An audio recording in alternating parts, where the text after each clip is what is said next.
नमस्कार दोस्तों, हम देख रहे थे संस्कृत की शिक्षण विधियां।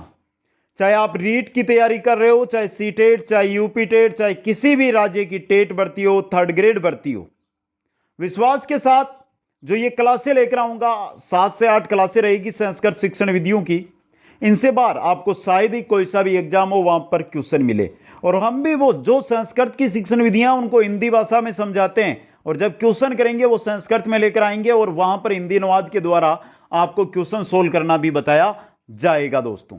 तो संस्कृत शिक्षण विधियों की आज क्लास रहेगी 3 नंबर। 2 क्लासें आपको प्लेलिस्ट में मिल जाएगी, वहां से अटेंड कर सकते हैं आप। संस्कृत शिक्षण के उद्देश्य दोस्तों, संस्कृत शिक्षण के उद्देश्य बहुत ही अच्छा टॉपिक है और यहां से रिलेटेड हर एग्जाम में एक क्वेश्चन बनकर आता रहता है। तो आप भी इस टॉपिक को ध्यान से देखें। छोटा टॉपिक है, बड़ा टॉपिक नहीं है मित्रों, मात्र 15 या 20 मिनट का समय लगेगा, तो अटेंड जरूर कर लें इसको। आशा यही रखता हूं कि जो साथी संपूर्ण तैयारी नोट्स प्राप्त करना चाहते हैं वो ऐप डाउनलोड करें, और जो साथी नए साथी हमारे साथ जुड़े हैं वो चैनल को सब्सक्राइब करें, वीडियो को लाइक और शेयर जरूर कर दें। चलिए मित्रों, बात करते हैं संस्कृत शिक्षण के उद्देश्यों की। सबसे पहले हम हर क्लास में बोलते हैं कि जो भी चीज हम पढ़ें उसका अर्थ हमें पता होना चाहिए। आज हम पढ़ रहे हैं संस्कृत के उद्देश्य। तो ये उद्देश्य क्या होता है, इसको चीज का हम पता करेंगे तो संस्कृत तो हमें पता है क्या है, अपने आप उद्देश्य का पता चल जाएगा। तो देखिए, उद्देश्य ये शब्द है ना, उद उपसर्ग दिस धातु हणियत प्रत्यय से बना हुआ है। तो यहां से सीधा बन गया आपके एग्जाम में, चलो यही क्वेश्चन आ गया, उद्देश्य में कौन सा प्रत्यय, उद्देश्य में कौन सा उपसर्ग है, उद्देश्य में कौन सी धातु है। तो यह गलत मत कर देना, शायद लग रहा है ऐसा इस बार आ जाए आपके सामने। तो देख लीजिए, यहां से उद उपसर्ग है, दिस धातु है और अणियत प्रत्यय है दोस्तों। अब इसका अर्थ क्या होता है, किसी कार्य को दिशा या निर्देश देना। हमारा उद्देश्य है शिक्षक बनना। क्या हमारा उद्देश्य है शिक्षक बनना। तो जो हमारा कार्य है उसको एक दिशा मिल रही है ये शिक्षक का नाम सुनकर, यही क्या आपका उद्देश्य बन गया दोस्तों। शिक्षा के क्षेत्र में शिक्षण कार्य करते समय, शिक्षा के क्षेत्र में हम शिक्षण कार्य करते हैं उस समय हमारी जो मूल धारणाएं, जो इच्छाएं, जो प्रवृत्तियां व प्रेरक तत्व होते हैं वही शैक्षिक उद्देश्य हैं। शिक्षा के क्षेत्र के अंदर जब हम शिक्षण कार्य करते हैं उस समय जो हमारी धारणाएं, जो हमारी इच्छाएं, जो हमारी प्रवृत्तियां, जो हमारी रुचियां, जो हमारे तत्व कार्य करते हैं वही क्या हमारे शैक्षिक उद्देश्य है, क्योंकि इन्हीं के माध्यम से शैक्षिक कार्यों की जो कार्य है उनकी प्रगति होती है। क्या होती है? प्रगति। आपको बनना है शिक्षक, आपकी रुचि पढ़ने में होगी, आप पढ़ोगे तो आप में प्रगति दिनों दिन बढ़ती जाएगी दोस्तों। संस्कृत विषय को पढ़ाने से पूर्व निर्धारित किए जाने वाले उद्देश्य संस्कृत शिक्षण के उद्देश्य कहलाते हैं। अब हमने ये टॉपिक शुरू किया। टॉपिक शुरू करने से पहले मैंने क्या बताया आपको कि संपूर्ण संस्कृत शिक्षण विधियां यहां पर करवाऊंगा। दूसरी बात, पढ़ रहे हैं उद्देश्य, तो उद्देश्य क्या होता है ये अगर आप जान गए तो आपको टॉपिक समझ में आ जाएगा। तो कहने का मतलब कि जब हमें संस्कृत विषय पढ़ाने से पूर्व जो निर्धारित किए जाने वाले उद्देश्य होते हैं वही क्या है, संस्कृत शिक्षण के उद्देश्य हैं, और इन्हीं के माध्यम से शैक्षिक कार्यों का आयोजन किया जाता है तथा उन्हें क्या मिलती है, दिशा, उनको दिशा मिल जाती है दोस्तों। कुछ विशेष करके एक टिप्पणी लिखी गई है, चलो ये भी देख लेते हैं क्या टिप्पणी है ये। विशेष शिक्षण उद्देश्य का अर्थ एनसीईआरटी द्वारा प्रकाशित मूल्यांकन तथा परीक्षा अंक में इस प्रकार वर्णित है। क्या वर्णित, देखिए, उद्देश्य वह बिंदु अथवा अभिष्ट है जिसकी दिशा में कार्य किया जाता है, अथवा उद्देश्य वह व्यवस्थित परिवर्तन है जिसे क्रिया द्वारा प्राप्त किया जाता है, अथवा जिसके लिए हम क्रिया करते हैं।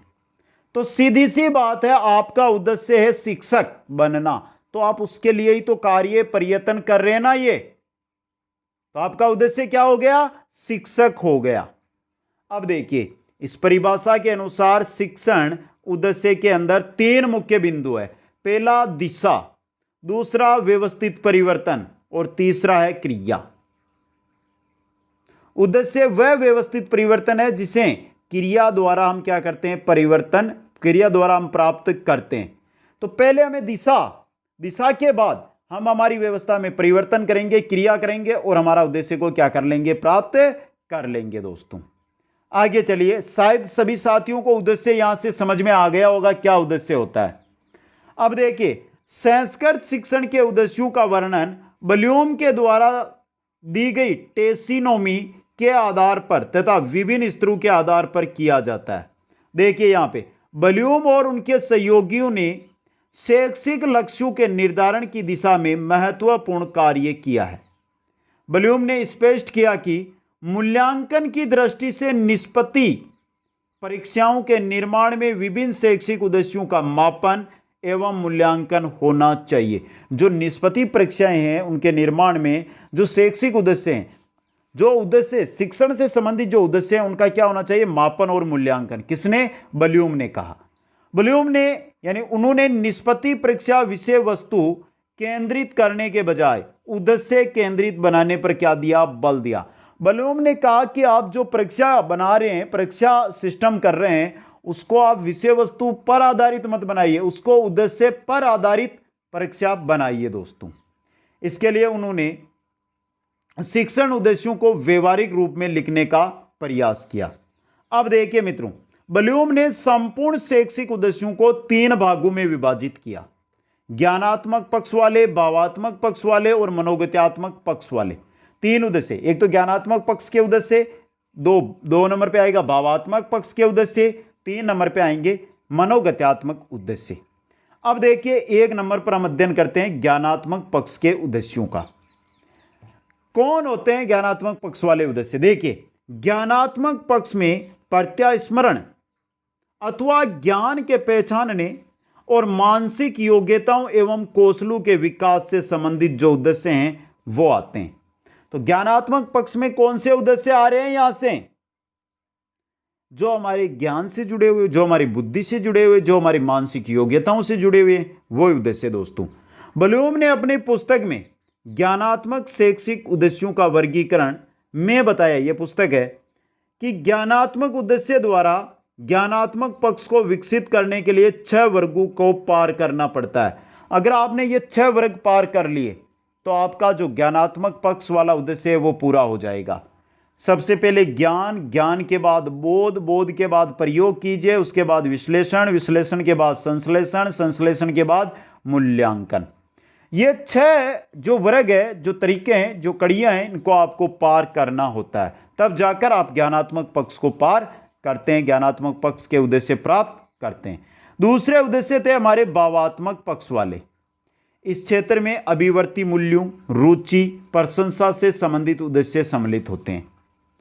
हम हमारी प्रशंसा है उससे रिलेटेड जो भी हमारी प्रशंसा, हमारी रुचि है, उसको लेकर जो उद्देश्य हैं वो। दोस्तों शिक्षक का कर्तव्य है कि वो भावात्मक उद्देश्य द्वारा विद्यार्थियों के भावात्मक पक्ष अर्थात उनकी रुचियों, संवेगों, मनोवृत्तियों तथा स्थायी भावों का अधिक से अधिक क्या करें, विकास करें। और इसके अंदर 5 वर्गों को आपको पार करना होता है। सबसे पहले ग्रहण कीजिए, फिर उसके पीछे अनुक्रिया कीजिए, अनुमूलन कीजिए, विचारण कीजिए, विचारना यानी विचार कीजिए, और फिर व्यवस्था। ये 5 वर्ग भावात्मक पक्ष में आपको पार करने होते हैं। तीसरा जो पक्ष आता है वो आता है मनोगत्यात्मक पक्ष। ये गामक क्रियाओं तथा शारीरिक क्रियाओं पर अधिक बल देता है, यानी कि क्रियात्मक पक्ष है, ये क्रिया करने वाला पक्ष है, कार्य करने वाला। ब्लूम के अनुसार इसे 6 वर्गों में विभाजित किया गया। उद्दीपन, उद्दीपन जैसे ही दिखाई देगा तो हम कार्य करना प्रारंभ कर देंगे, कार्य को नियंत्रित करना, समायोजन करना, फिर स्वाभाविकरण रेगुलर कार्य करना, और आदत पड़ना। यह है मनोगत्यात्मक पक्ष। दोस्तों तो ब्लूम ने उद्देश्यों को 3 भागों में बांटा, 3 भागों को हमने यहां पर अच्छी तरह पढ़ लिया। अब सबसे इंपॉर्टेंट जो टॉपिक रहता है, हम जब शिक्षक भर्तियों की यहां पर बात कर रहे हैं मित्रों, तो वो रहता है शिक्षा में जो भी टॉपिक पढ़ रहे हैं उसका क्या उद्देश्य, शिक्षा के अंदर उसका क्या उपयोग है। तो चलिए मित्रों, विभिन्न स्तरों के आधार पर शिक्षण, संस्कृत शिक्षण के उद्देश्य। सबसे पहले बात कर लेते हैं प्राथमिक स्तर की। प्राथमिक स्तर, माध्यमिक, उच्च स्तर, तीनों पर बात करेंगे। संस्कृत पाठशालाओं में प्राज्ञ, प्रथमा या पूर्व प्रवेशिका आदि कक्षाएं प्रारंभिक स्तर के अंदर गिनी जाती है। आधुनिक पद्धति वाले विद्यालयों में कक्षा 6, 7, 8 को संस्कृत शिक्षण की दृष्टि से प्रारंभिक स्तर में रखा जाता है, क्योंकि जब आप स्कूलों में थे तो आपके कक्षा 6 में संस्कृत आई थी, उससे पहले संस्कृत नहीं थी ना। कहने का मतलब संस्कृत है आज आधुनिक समय के अंदर कक्षा 6 से शुरू होती है, जबकि संस्कृत पाठशालाओं में सबसे पहले संस्कृत को ही पढ़ाया जाता है। अब देखिए प्राथमिक स्तर पर संस्कृत शिक्षण के जो उद्देश्य हैं वो क्या क्या है। संस्कृत के सरल गद्यांशों व पद्यांशों को शुद्ध व स्पष्ट रूप में पढ़ने की क्षमता उत्पन्न करना। संस्कृत के जो गद्यांश है, सरल छोटे गद्यांश है, सरल गद्यांश है जिनका आराम से उच्चारण हो सके, पद्यांश है उनको शुद्ध व स्पष्ट रूप से पढ़ने की जो क्षमता है वो छात्रों में विकसित करना। पाठ्य सामग्री का शुद्ध उच्चारण भावानुसार करने का क्या करना, अभ्यास कराना। संस्कृत से मातृभाषा या हिंदी में या हिंदी से संस्कृत में अनुवाद करने की क्षमता उत्पन्न करना। चाहे संस्कृत से मातृभाषा या हिंदी हो या हिंदी से संस्कृत की ओर हम जाए अनुवाद करें, यह भी क्षमता है जो बालकों में उत्पन्न करना। संस्कृत के प्रति छात्रों में रुचि उत्पन्न करना। जो संस्कृत भाषा है इसके प्रति छात्रों के अंदर क्या करना, रुचि उत्पन्न करना। नवीन संस्कृत शब्दों का क्या करना, संचय। जो नवीन संस्कृत के शब्द है उनका बालकों में संचय करना। संस्कृत के गद्य खंडों तथा श्लोकों का अर्थ समझने की योग्यता उत्पन्न करना। गद्य खंड हो, श्लोक हो यानी पद्य हो, उनको समझने का जो योग्यता है वो छात्रों में उत्पन्न करना। आगे देखिए, संधि, कारक, शब्द रूपों, धातु रूपों का ज्ञान है वो प्रदान भी छात्रों को करना। छात्रों को अनुलेख, श्रुतलेख लिखने का अभ्यास करवाना। छात्र है उनको अनुलेख हो या श्रुतलेख हो उनका लिखवाने का क्या करवाना, अभ्यास करवाना। यह है आपके प्राथमिक स्तर पर उद्देश्य संस्कृत शिक्षण के। 2 नंबर पे आएंगे माध्यमिक स्तर पर संस्कृत शिक्षण के उद्देश्य। आधुनिक विद्यालयों में माध्यमिक स्तर को 2 भागों में बांटा जाता है, माध्यमिक स्तर और उच्च माध्यमिक स्तर। माध्यमिक स्तर कक्षा 9 व 10 जिसमें संस्कृत अनिवार्य विषय के रूप में पढ़ाई जाती है। उच्च माध्यमिक स्तर कक्षा 11 व 12 जिसमें संस्कृत वैकल्पिक विषय के रूप में पढ़ाई जाती है। दोस्तों, माध्यमिक स्तर पर आते आते छात्र संस्कृत भाषा में सामान्यतः परिचित हो जाते हैं। इस स्तर पर संस्कृत शिक्षण के उद्देश्य इस प्रकार है मित्रों। तो देखिए क्या क्या उद्देश्य है। संस्कृत अनुच्छेदों को उचित ढंग से पढ़ना तथा उनके अर्थों को पढ़ाकर समझने की योग्यता उनमें उत्पन्न करना। संस्कृत के जो अनुच्छेद मिलते उनको उचित ढंग से पढ़ना, उनके अर्थ को समझना, उनको पढ़ना की जो योग्यता है वो छात्रों में विकसित करना। संस्कृत श्लोकों को उचित लय, मात्रा, यति, गति एवं विराम सहित पढ़ने की योग्यता उत्पन्न करना। संस्कृत श्लोक है, जिस प्रकार हम गद्य को पढ़ रहे हैं उसी प्रकार पद्य यानी श्लोकों को नहीं पढ़ सकते संस्कृत में। उसके साथ गति चाहिए, लय चाहिए, यति चाहिए, विराम चिन्ह है उनके अनुसार पढ़ा जाता है, जिससे छात्र विभिन्न छंदों के पाठों में भेद कर सके तथा मात्रा अनुसार छंदों को पहचान सके। छंद का टॉपिक अगर आपको संस्कृत के पद्य भाग यानी श्लोक पढ़ने आते हैं तो आप आराम से कर सकते हैं छंद टॉपिक। वैसे हमने ट्रिक वाली क्लास लगा दी है व्याकरण के अंदर, हिंदी व्याकरण के अंदर, वहाँ से आप अटेंड कर सकते हैं। प्लेलिस्ट बनी हुई है, वहाँ से हिंदी व्याकरण सिर्फ और सिर्फ ट्रिक के साथ आप पढ़ सकते हैं। तीसरा है छात्रों को संस्कृत में अपने स्तर के अनुकूल शुद्ध, प्रभावोत्पादक, मधुर व रमणीय ढंग से विचारों को अभिव्यक्त करने के योग्य बनाना। नेक्स्ट देखिए, चौथा है वैकल्पिक संस्कृत विषय को पढ़ने वाले छात्रों में काव्य की सौंदर्यानुभूति करवाने के लिए सम व विषम भाव के श्लोकों को समझने की योग्यता का विकास करना। पांचवा है छात्रों में श्लोकों की ससंदर्भ व्याख्या करते समय श्लोकों में नीत, रस, अलंकार, छंद, अंतःकथा, सूक्ति आदि का विश्लेषण करने की योग्यता का विकास करना और शुद्ध उच्चारण कौशल है उसको विकसित करना। ये माध्यमिक स्तर के अंदर संस्कृत शिक्षण के उद्देश्य हैं। अब बात कर लेते हैं उच्च स्तर पर। उच्च स्तर पर संस्कृत शिक्षण के क्या उद्देश्य है। इस स्तर पर पहुंचकर शिक्षक छात्रों के संस्कृत ज्ञान को परिपुष्ट करने के लिए निम्न उद्देश्यों को मानस में रख शिक्षण करते हैं। देखिए कौन कौन से। संस्कृत के अथाह साहित्य को अधिकाधिक पढ़ने की क्षमता प्रदान करना। जो संस्कृत का अथाह साहित्य, बहुत सारा साहित्य है उसको अधिक से अधिक पढ़ने की जो क्षमता है वो छात्रों में विकसित करें।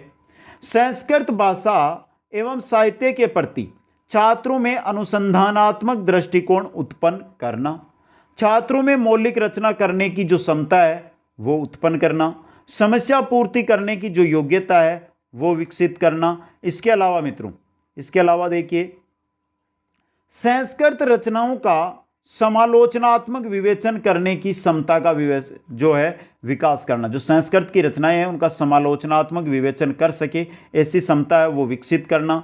आगे देखिए, संस्कृत के माध्यम से योग शिक्षा पर बल देना। उच्च स्तर पर जब बालक पहुंच जाता है संस्कृत में तो उसको योग शिक्षा है उसको संस्कृत के माध्यम से देना। संस्कृत के व्याकरण संबंधी ज्ञान को परिपुष्ट, यानी संस्कृत का जो व्याकरण है उससे रिलेटेड जो ज्ञान है वो उसमें भली भांति रूप में होना। संस्कृत के ध्वनि विज्ञान की पूर्ण जानकारी देना, उच्चारण स्थान ध्वनि विज्ञान कहाँ से कुछ बोल रहा है उसके पूरी जानकारी इस समय उसको होना। संस्कृत की दुर्लभ पांडुलिपियों का अध्ययन कर उनका संपादन करने की योग्यता का विकास करना, जिसे वह समाज को एक अमूल्य भेंट दे सके। और छात्रों में शास्त्र अर्थ करने की योग्यता है वो विकसित करना। दोस्तों, उपर्युक्त वर्णित स्तरानुसार उद्देश्यों की प्राप्ति हेतु आधुनिक पद्धति वाले विद्यालयों में सरल शैली तथा शास्त्रीय पद्धति वाले विद्यालयों में कठिन शैली को अपनाया जा सकता है, जिसे संस्कृत में स्तर को उन्नत किया जा सकते हैं। यह था आपके संस्कृत शिक्षण के उद्देश्य। बहुत ही सिंपल सा छोटा सा टॉपिक था, पढ़ना जरूर था क्योंकि मित्रों क्वेश्चन आ गया। हमें एक ही उद्देश्य लेकर चल रहे हैं कि शिक्षण विधियों का क्वेश्चन किस भी प्रकार में हमारा गलत ना हो। दोस्तों, तो क्लास कैसी लगी एक बार सभी साथी कमेंट कर दें, वीडियो को लाइक शेयर और जो नए साथी है वो चैनल को जरूर सब्सक्राइब कर लें। आप सभी को बहुत बहुत धन्यवाद। जय हिंद, जय भारत।